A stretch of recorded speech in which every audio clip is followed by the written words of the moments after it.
It is April 27th, 2011, and a tornado quickly forms near the town of Hamilton, Alabama.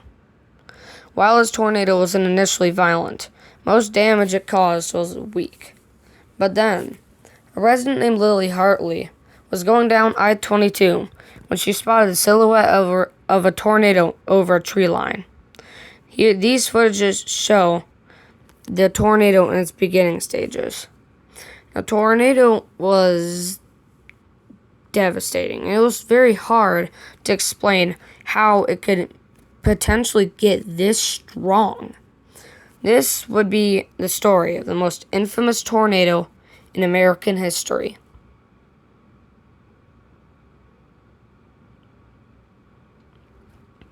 The tornado was initially weak, causing nothing more than EF0 damage.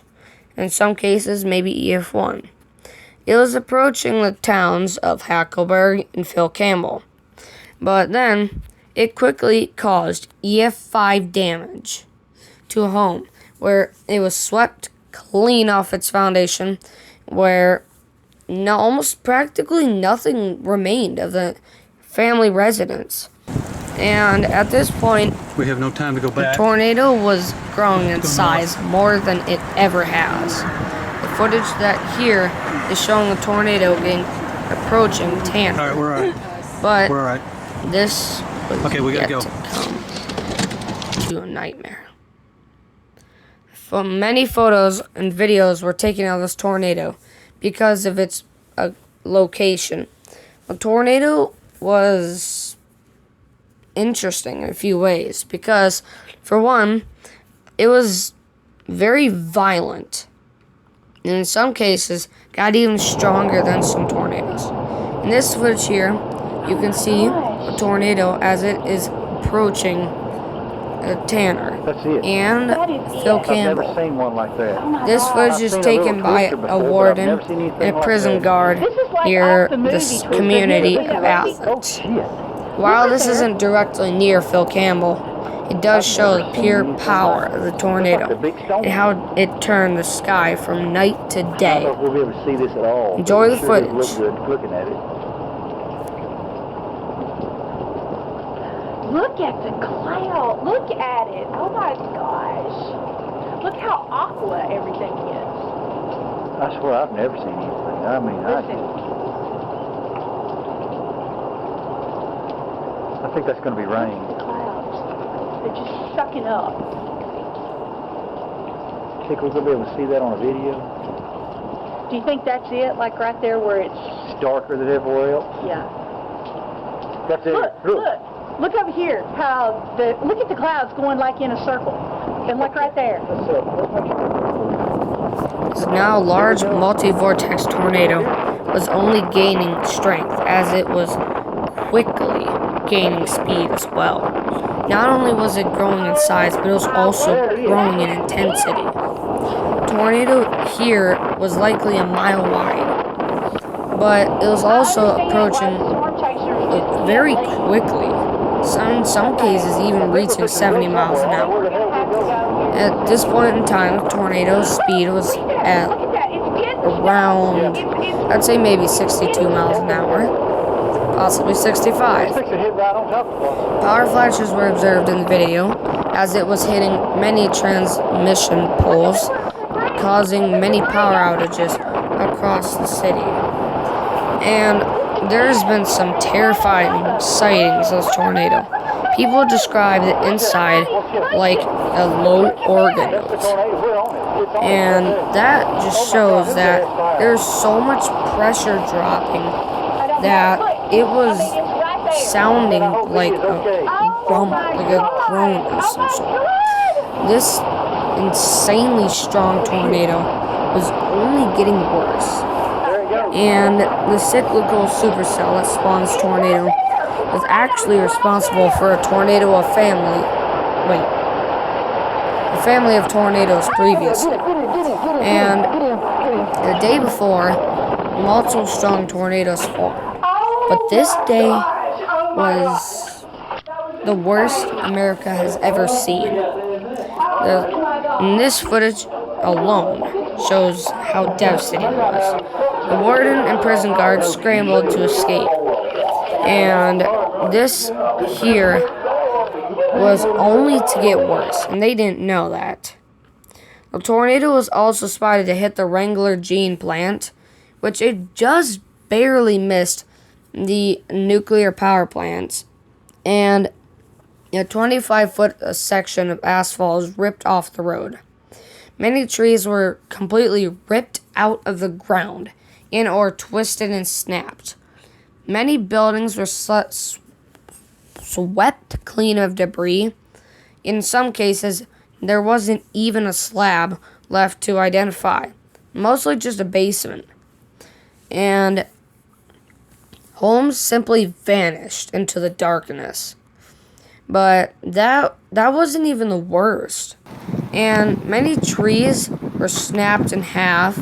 Some cars were thrown considerable distances. And people were even thrown. Surprisingly enough, the tornado had a rural track, but that doesn't mean it didn't hit many towns. The only heavily populated cities it actually hit were Decatur, Madison, and Athens. The tornado was among the worst of its kind and the deadliest in Alabama state history, with a whopping death toll of 72. Many people would go on to die afterwards due to sustained injuries and or indirect fatalities. Many victims were horribly injured, and in Hackleburg, they reported human granulation. Now, I cannot exactly explain what that means because I will get demonetized, unfortunately. Many photos and videos were taken, but that doesn't mean that it's necessarily the strongest. It was likely that after the tornado was dissipating, its predecessor, Smithville, was much stronger. We'll get into that another time. But the tornado was still the worst it's ever been. And this footage here shows a tornado approaching and just getting closer and closer. But a stroke of luck, it actually just passed to the east. And eventually, this is where it would get much worse. Even though a tornado had immense strength, that doesn't mean it can't get stronger. Now, I may be just saying that, but there's proof that it got stronger and stronger for every mile. The tornado was getting worse. Many homes were swept off their foundations, and in some cases didn't even exist. Many photos show the intense damage. And here you can see a home with no slab. Then storm cellar without doors. Homes swept clean of debris in EF4 style. Then here we can unveil even more. But the tornado was probably the strongest in recorded history. And here you could see that many homes were granulated. But this animation shows its entire lifespan and the path that it traveled. It caused mostly EF1 to EF0 damage in a large swath. But as it came closer and closer to the towns, it would only inflict much more severe damage. And in some cases, the damage was so bad that homes were labeled as uninhabitable. And not only that, the tornado was growing more than it ever has in its lifetime. EF3 to EF5 damage was inflicted in Hackleburg, as almost 90% of structures in town were gone, purely decimated, like it was nothing. Churches were destroyed. Oak Grove and Free Will Baptist Church was also completely pulverized. Cave Springs Church, that was destroyed as well. And Mountain Home, New Antioch, and this was probably the worst tornado in recorded history. And finally, the tornado would lift after traveling 132.5 miles, lasting over an hour and 45 minutes. But if you ask someone what tornado was like, they would say it was terrifying. But if you ask someone from Hackleburg, they will say it was likely the most violent tornado in recorded history. Thank you for watching, and have an amazing day.